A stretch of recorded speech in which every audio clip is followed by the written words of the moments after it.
तुम्हें कितनी बार बताया है, मेरे तैयार होने से पहले मेरा नाश्ता तैयार हो जाना चाहिए।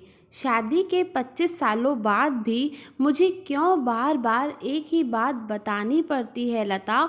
तुम्हें क्या है? तुम तो आराम से घर पर रहोगी, मुझे काम पर जाना पड़ता है। तुम हो कि हमेशा बेवकूफ़ों जैसी हरकतें करती हो। अगर तुम यह जानबूझकर करती हो तो याद रखना, मुझसे बुरा कोई नहीं होगा। आज भी प्रशांत का पारा चढ़ा हुआ था। इन कटु शब्दों में अपना गुस्सा उतारते हुए, गीला तौलिया कुर्सी पर फेंकते हुए प्रशांत गुस्से से लता की तरफ देखने लगा।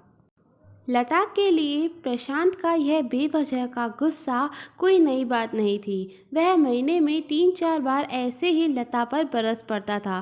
पहले पहले लता उसका विरोध किया करती थी, लेकिन जब कई सालों तक प्रशांत में कोई बदलाव नहीं दिखा तो लता ने खुद को ही बदल दिया।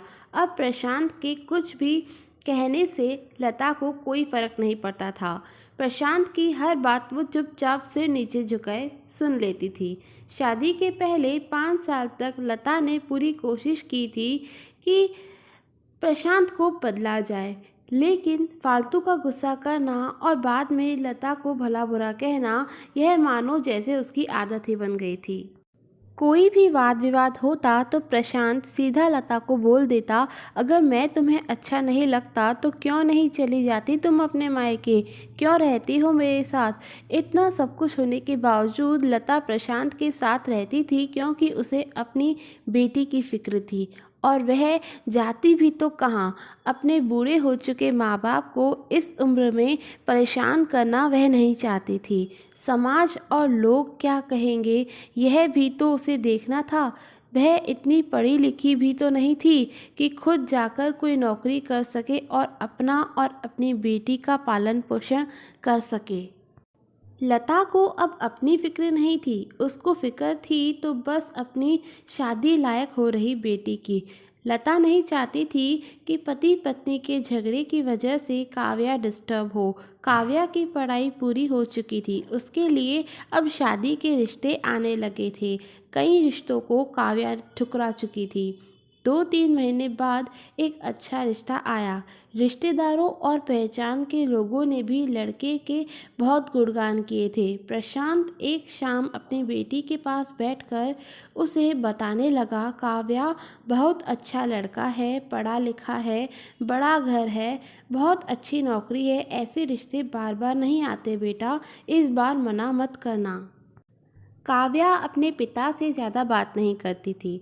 शायद डरती थी या शायद नफरत करती थी, लेकिन आज वो अपनी पूरी हिम्मत इकट्ठा कर बोली, मुझे अभी शादी नहीं करनी है पापा, मैं नौकरी करना चाहती हूँ, खुद अपने पैरों पर खड़ी होना चाहती हूँ। हाँ तो उसमें क्या बड़ी बात है, मैंने लड़के से बात की है, वह तुम्हें किसी बात के लिए नहीं रोकेगा। तुम शादी के बाद भी नौकरी कर सकती हो, वह तुम्हें नौकरी के लिए परमिशन दे देगा। प्रशांत बोला, पापा क्या मैं उतनी ही खुश रहूँगी जितनी मम्मी इस घर में खुश हैं? काव्या ने तंज कसते हुए कहा, आज तुम्हारी ज़बान कुछ ज़्यादा नहीं चल रही? प्रशांत गुस्से से आंखें बड़ी करते हुए बोला, पापा मुझे शादी ही नहीं करनी है, क्योंकि शादी के बाद अगर वह लड़का आपके जैसा निकला तो मैं क्या करूँगी। मुझे आपके जैसा जीवन साथी नहीं चाहिए जो बिना बात के मुझ पर हमेशा चिल्लाए। मुझे कुछ भी अपनी पसंद का लेना हो तो 10 बार सोचना पड़े, कहीं वह नाराज़ ना हो जाए। मेरी तबीयत कैसी भी हो उसे परवाह ना हो। रोटी थोड़ी सी मोटी बन जाए तो घर सर पे उठा ले, उसकी चेकबुक ना मिले तो मेरा ही दोष निकाले, और हर छोटी मोटी बात पर मुझे मायके जाने के लिए कहे। काव्या ने अपना दिल खाली करते हुए पापा से सब कह दिया। प्रशांत का गुस्सा 7वें आसमान पर था, लेकिन उसके मुंह से एक शब्द नहीं फूट रहा था। वो काव्या की बातें सुन रहा था। काव्या उतना ही बोलकर चुप नहीं हुई। आज पहली बार वह अपने पापा के सामने इतना कुछ बोल रही थी। पापा, आपने माँ के साथ हमेशा गलत व्यवहार किया है। आप अपने ऑफिस का गुस्सा बिना सोचे समझे माँ पर उतार देते हैं। कभी इस बात की परवाह भी नहीं करते कि उन्हें कैसा लगता होगा। आपकी बातें सुन सुनकर माँ ने अपना स्वाभिमान खो दिया। प्रशांत आज पहली बार अपने किए बर्तावों को महसूस कर पा रहा था। वो इतना ही बोल पाया, जो तुम्हारा मन है वो करो, मैं तो इतना बुरा हूँ ना। काव्या ने प्रशांत का हाथ पकड़ा और बोली, पापा, मुझे सिर्फ एक सवाल का जवाब दे दो। क्या आप चाहेंगे कि मेरा पति आपके जैसा हो? अगर आपका जवाब हाँ है तो कर दीजिए मेरा रिश्ता आज ही, और अगर ना है तो मुझे आत्मनिर्भर बनने दीजिए।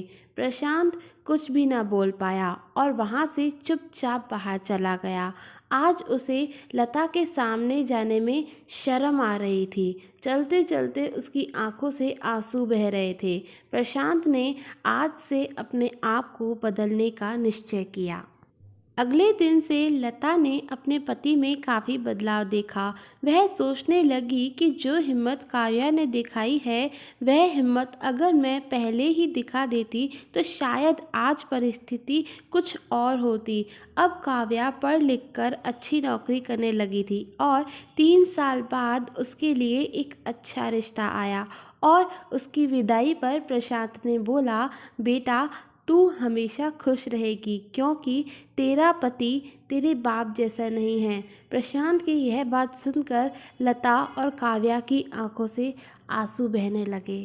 हमारे समाज में औरतों को भले ही देवी का दर्जा दिया जाता है, लेकिन वह स्वतंत्रता नहीं दी जाती जो उन्हें देनी चाहिए। उन्हें बचपन से ही बताया जाता है कि वह पराया धन है। स्कूल से आने में देर हो जाए तो पिटाई मिलती है। मोबाइल पर बातें करते हुए दिख जाए या खिड़की से झांकते हुए दिख जाए तो शक किया जाता है।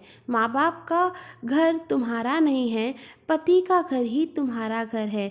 जीवन भर यह बातें बता बता कर उन्हें ससुराल भेज दिया जाता है और एक दिन किसी छोटे मोटे झगड़े में ससुराल वालों से उन्हें सुनना पड़ता है कि इस घर को छोड़ दो और मायके चली जाओ। अब आप ही बताओ दोस्तों, ऐसी स्त्रियों का सच्चा घर कौन सा है? आखिरकार वह किस घर को अपना कहें? दोस्तों, आशा करती हूँ आपको आज की कहानी पसंद आई होगी, और अगर पसंद आई हो तो मेरे चैनल को सब्सक्राइब ज़रूर कीजिएगा। Thank you for watching.